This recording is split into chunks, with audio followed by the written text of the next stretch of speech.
Chapter 9, Service Recovery, Part 2. In Chapter 8 last week, we discussed the service recovery paradox, which is most well-known framework to explain the importance of service recovery. In Chapter 9 today, we are going to continue the discussion of service recovery.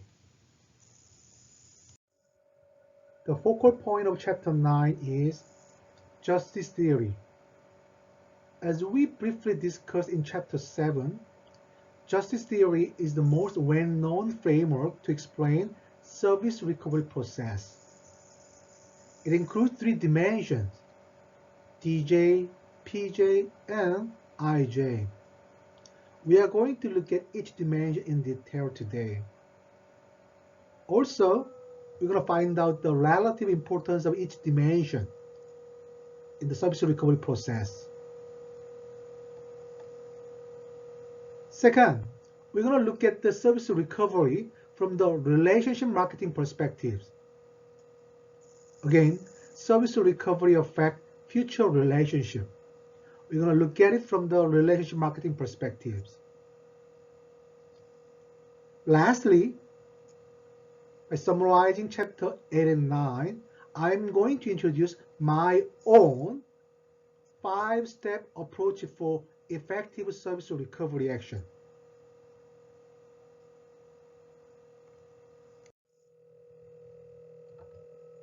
Customer recovery satisfaction is not only based on the ultimate outcome of the service recovery, but also on the procedure used to reach that outcome. Based on this, justice theory was introduced. Justice theory includes three dimensions. First, procedural justice, PJ. Second, interactional justice, IJ. Third, distributive justice or outcome justice, DJ. In order for effective service recovery, we have to utilize all three dimensions of justice. Let's look at each dimension one by one. First dimension is procedural justice. It means fair policies and fair rules that any customer has to go through to seek fairness. Simply, fair procedure. For effective service recovery, you must have fair procedure for the customers who are looking for fairness. Customers expect service provider to assume the responsibility for what happened. And they expect the service provider to implement a convenient and responsive recovery process immediately based on the policy and rules.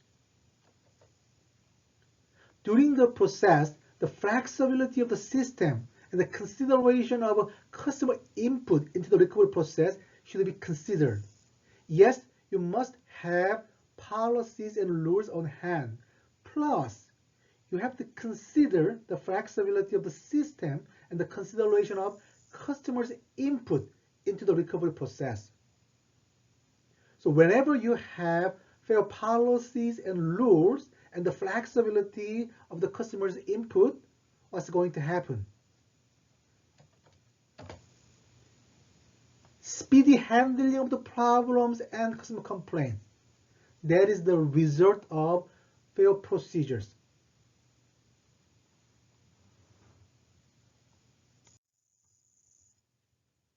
Second dimension of justice theory is interactional justice, IJ. It involves employees who provide the service recovery and their behavior toward the customers.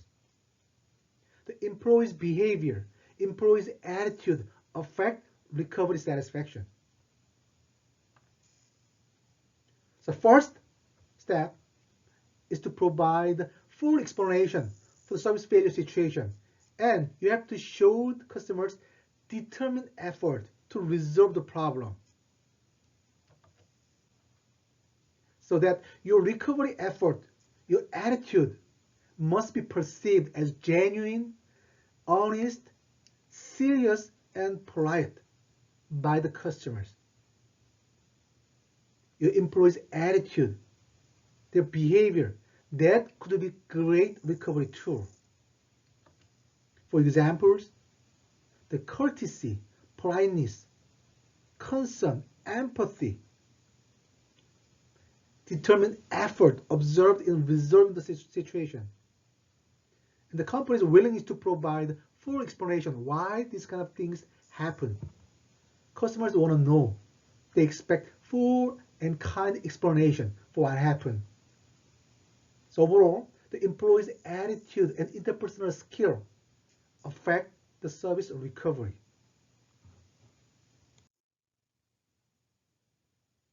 Fair procedures, employees' interpersonal skill, yes, very important. But sometimes that's not good enough. You have to provide a final outcome, tangible outcome. We call it outcome justice or distributive justice. Like a compensation the customer receive as a result of the financial loss and inconvenience incurred because of service failure. Providing financial compensation for the customers experiencing financial loss, that is fair. That is fairness. For example, free food, free upgrade, discount, coupon, replacement. You have to provide tangible outcome or financial compensation. That is outcome justice or distributive justice. But providing the tangible outcome is very expensive for the service provider. So that high level of IJ may offset low level of DJ.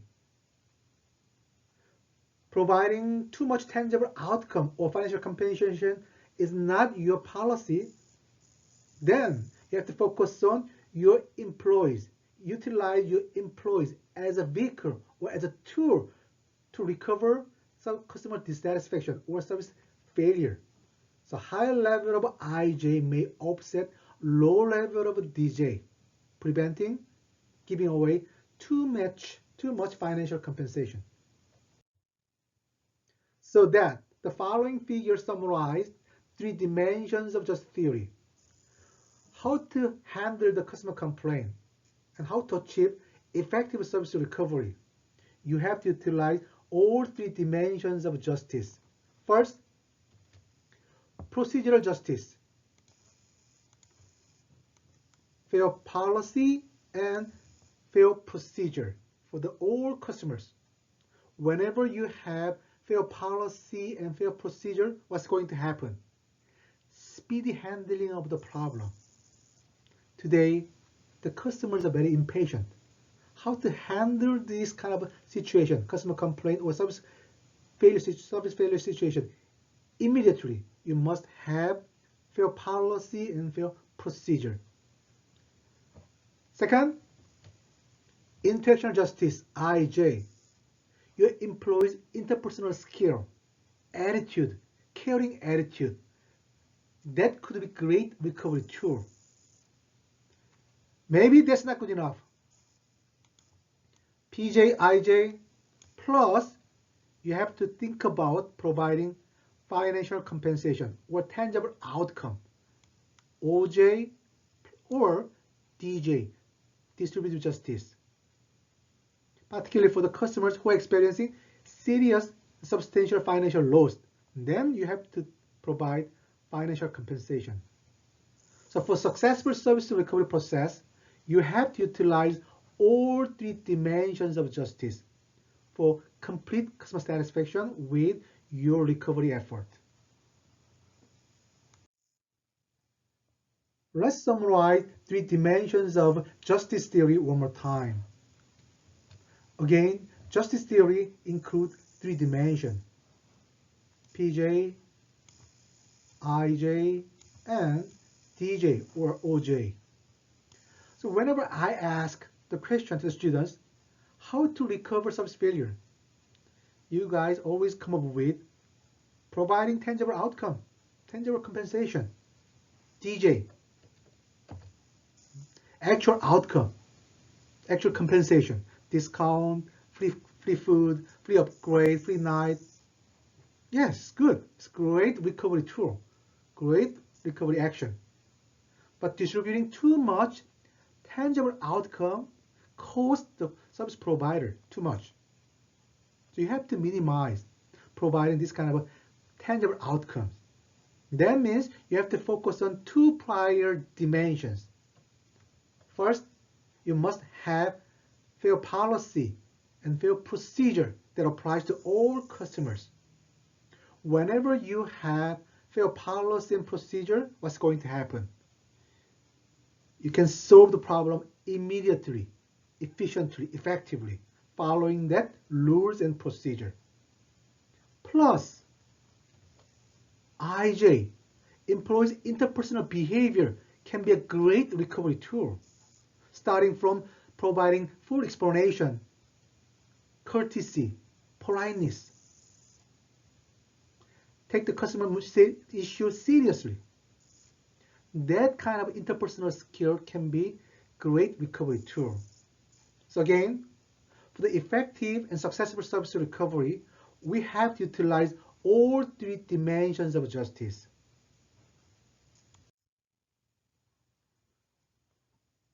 The following table shows the list of recovery effort commonly found in the hotel industry. Hotel operators, they utilize the following recovery strategy or recovery effort. Let's categorize each recovery effort utilizing three dimensions of justice. First, apologize. Yeah, that is the best recovery tool, right?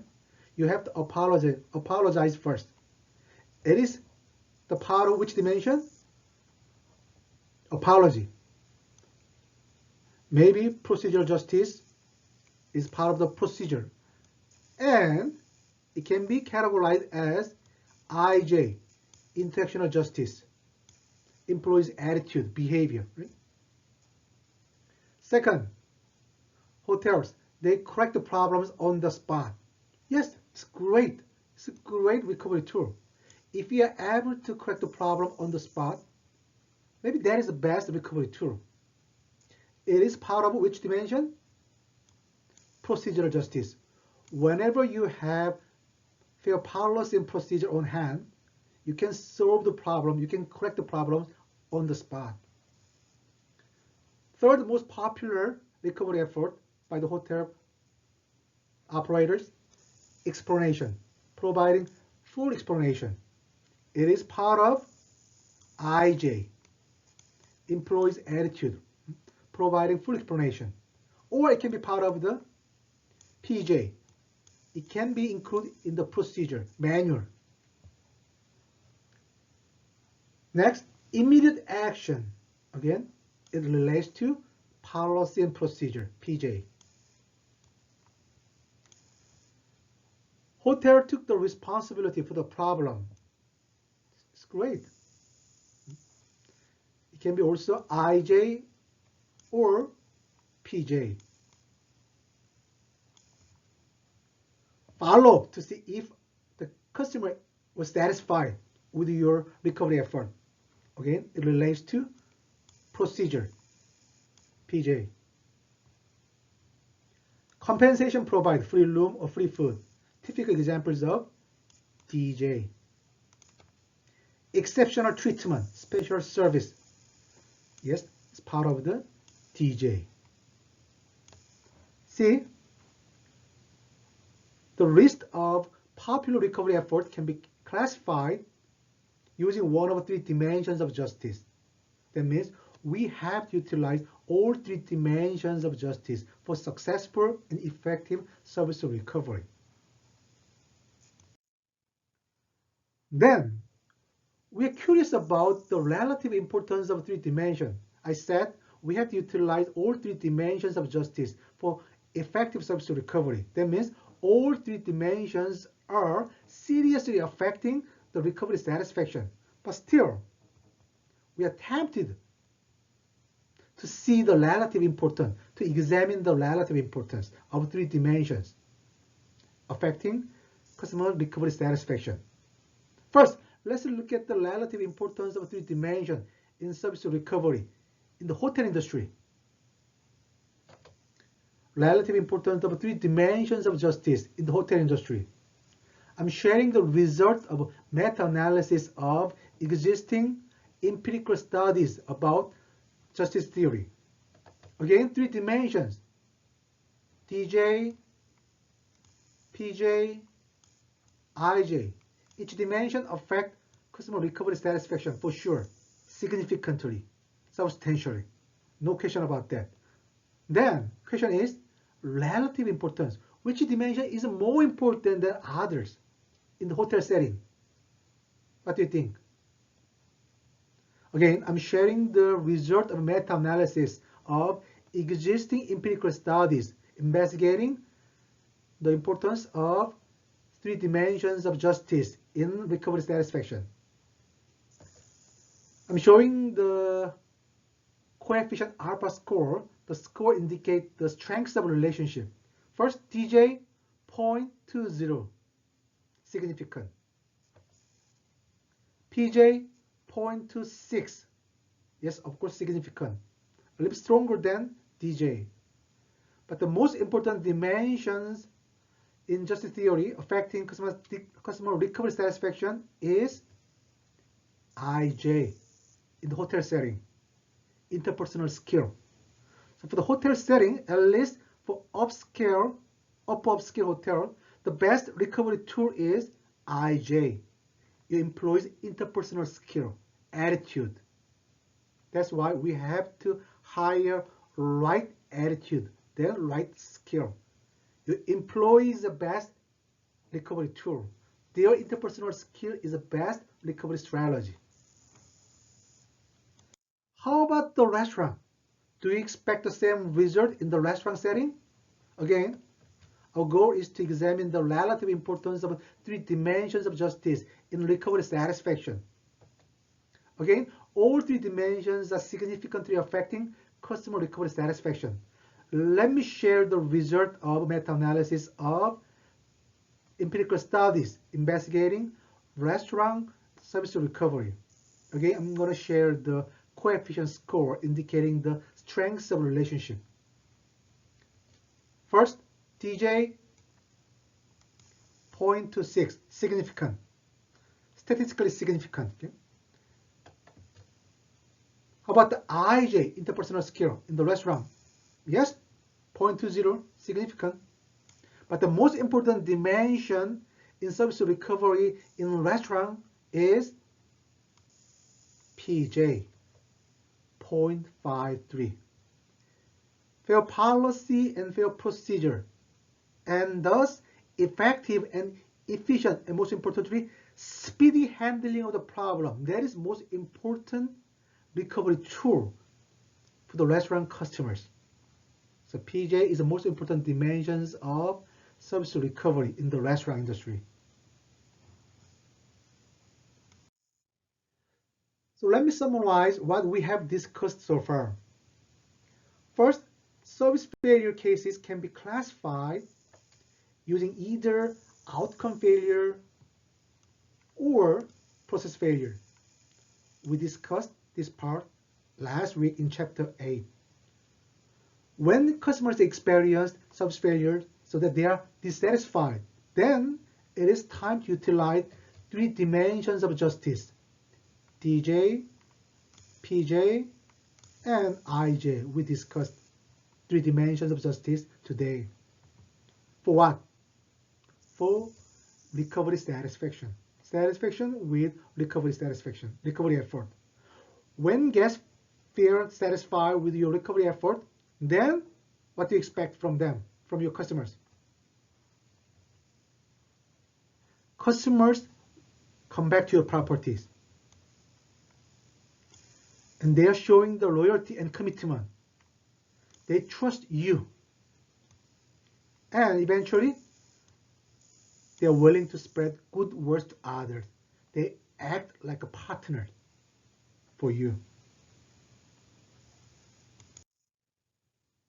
Again, we have to look at service failure and service recovery from the marketing perspective. Service failures and customer complaints should be welcomed as an opportunity to enhance guest relations.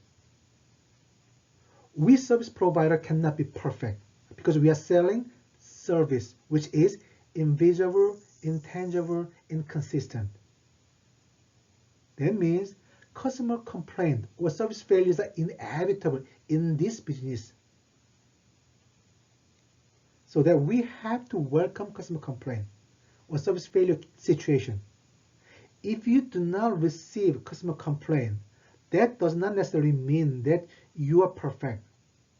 Instead, your customers, they do not complain for certain reasons. Maybe they do not know how to complain, who to complain. We discussed that last week, right? Customers who do not have the opportunity to complain, they do complain to others, including their friends, relatives, and family members. They're spreading negative word of mouth to others. That's not the scenario. That's not the situation you want, right? You want to receive customer complaint directly from the customers. You don't want your customer to spread negative word of mouth to others. That is the worst scenario. If they do not complain, again, first chance is they're going to spread negative word of mouth to others. Second, maybe they already decide not to come back. If you decide not to come back, you don't want to complain, right? You don't want to be in confrontation, right? So you need customers who do complain to you. Otherwise, those unhappy, dissatisfied customers who do not complain may decide to spread negative word of mouth to others, or may decide to not to come back. Decide not to come back to your property. According to the Marriott case studies about service failure, 35% of Marriott customers with an unsolved problem will come back to your property. 85% of guests without a problem will come back. Everything was perfect. Then 85% of those customers will come back. 97% of customers with a problem solved to their satisfaction will come back. The customer who experienced service failure, but the service provider did an excellent job in service recovery, then 97% of those customers will come back. Let's simply compare between initial satisfaction and recovery satisfaction in terms of service customer loyalty. You see recovery satisfaction is stronger than initial satisfaction in terms of building the relationship or in terms of creating the customer loyalty. They also emphasize the importance of service recovery from the marketing perspective.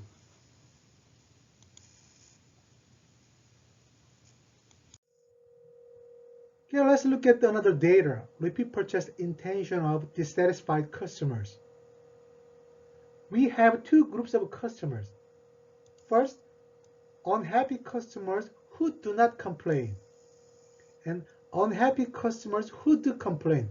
Again, customers always experience service failure. Again, service provider cannot be perfect. So we have two groups. Customers who do complain, customers who do not complain. Again, you need the customers who do complain, who do directly complain to you, right? Okay, let's compare their repurchase intention. Let's look at the major complaint. Okay, 9% of customers who do not complain, they only come back. 9% of customers who do not complain will come back to your property, only 9%. Instead, unhappy customers who do complain, if their complaints were not resolved, still 19% will come back to your properties. If your complaints were resolved satisfactorily, then 54% of those customers will come back. If your complaints were resolved quickly, then 82% will come back to your properties. Again, we need customer who do complain. And when we receive the customer complaint, we have to handle the customer complaint immediately to build the customer loyalty. Then how to identify the guest complaint? How to collect customer feedback, either negative or positive. First, customer complaint may be given to the service employees or may be given to other employees. So we keep contact the customer and ask so that customers are willing to share their experience with us. Verbal communication, very important to collect the customer feedback, customer complaint, guest complaint. Written measure such as survey, comment card, questionnaire. We conduct the guest survey on a regular basis to identify the guest complaint, service problem. Also, we can utilize guest complaint tracking system. We can use a log book to describe the guest complaint to identify the trends of guest complaint. Like the survey or like the interview to identify service quality and the customer satisfaction, we can utilize same approach to identify guest complaint or to measure the loyalty, customer loyalty.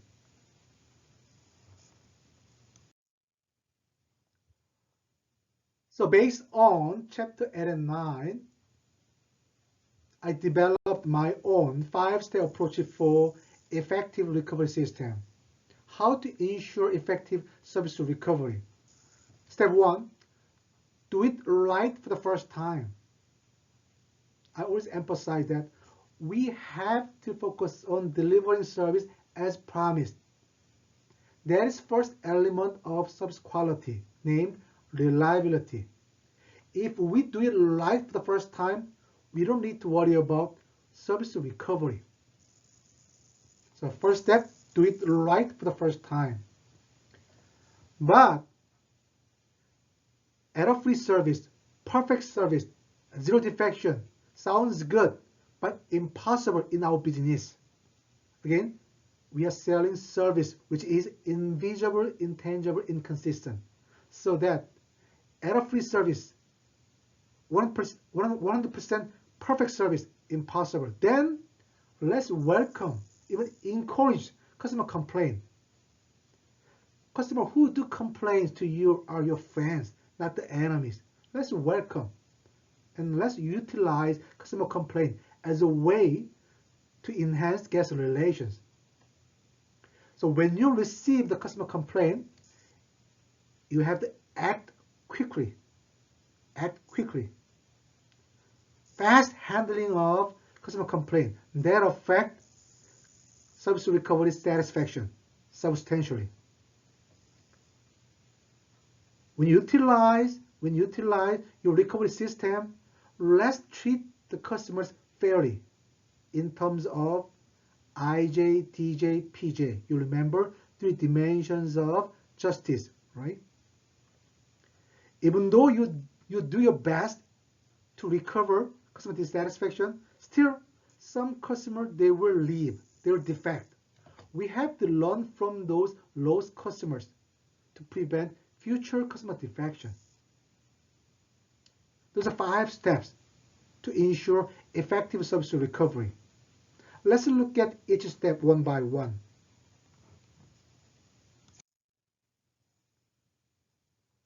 Step 1, do it right for the first time. That is first element of service quality, reliability, right? The first rule of service quality, reliability. Reliability affects customer satisfaction and eventually affects customer loyalty. Do it right for the first time. Then you don't need to worry about recovery. What is recovery? You don't need to worry about that. If you deliver it as promised, that means the cost of redoing the service, the cost of providing financial compensation can be avoided. It's going to be substantial saving in terms of marketing, sales, and operating expenses. So a lot of manufacturing companies, they have their own zero defection system named total quality management to minimize the error, to create zero defection culture. So that everybody understands the importance of reliability. From the management to the employees, everybody is heading for the same direction. Providing service as promised. Reliability. Employees and managers aim to satisfy the customers and look for ways to improve service under the zero defection or total management quality culture.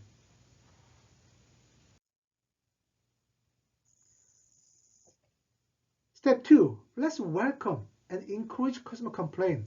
Even though our goal is to deliver service as promised, even though our goal is to achieve reliability, still we understand that service failures are inevitable. Then let's welcome, even encourage our customer to complain to us, directly to us. Even in zero defection culture, service failures are inevitable. So that customer complaint should be anticipated. We even encourage our customers to complain to us. We have to teach them how to complain, who to complain. Again, it's always important to receive customer complaint directly from the customer, not through the customer review website, not through the third party. So that complaining customers who do complain directly to you, they are your fans. They are your partners. Customers who do complain to you, that means they have intention to maintain the relationship. So that, again, we have to teach our customer, even encourage our customers how to complain, who to complain. Sometimes they have no idea about how to complain, who to complain, what the process is. As we discussed in chapter 8, you have to make the customer complaining process as simple, as convenient, as pleasant as possible. Sometimes a lot of hospitality operators, they utilize what? Technology. Easier access to the service representatives. Some customers, they are very reluctant to interact with employees. They don't like face-to-face conversation. And then maybe you have to provide them with easy access to the service representative through the new technology. So how to reduce customer complaint barriers? How to make them directly complain to you? That is the focal point. That is the dilemma. Again, step 2, let's welcome, let's even encourage customer complaint. When you receive customer complaint, you have to act quickly. Step 3, act quickly. Complaining customers want quick response. They are very impatient. They want quick response. So that if possible, try to take care of the problems on the spot. It requires systems and procedure, definitely. For example, empowerment. It requires empowered employees. Employees are authorized to make a decision to meet the needs of customers, to handle the service failure situation. In this case, employees who handle the service failure situation should not be punished for taking action, because quick action is very important.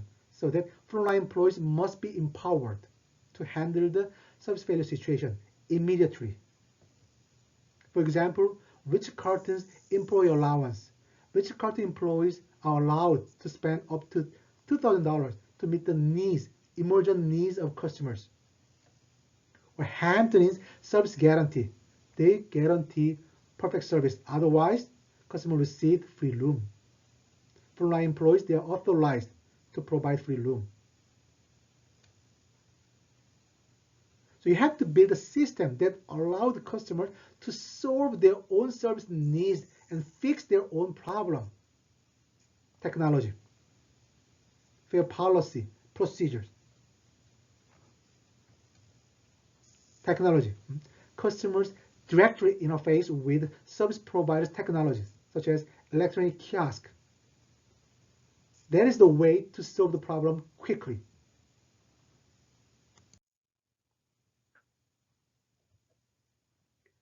Step 4, treat customers fairly. During the recovery process, you have to treat the customers fairly in terms of outcome you provide. We call it DJ or OJ, distributive justice or outcome justice.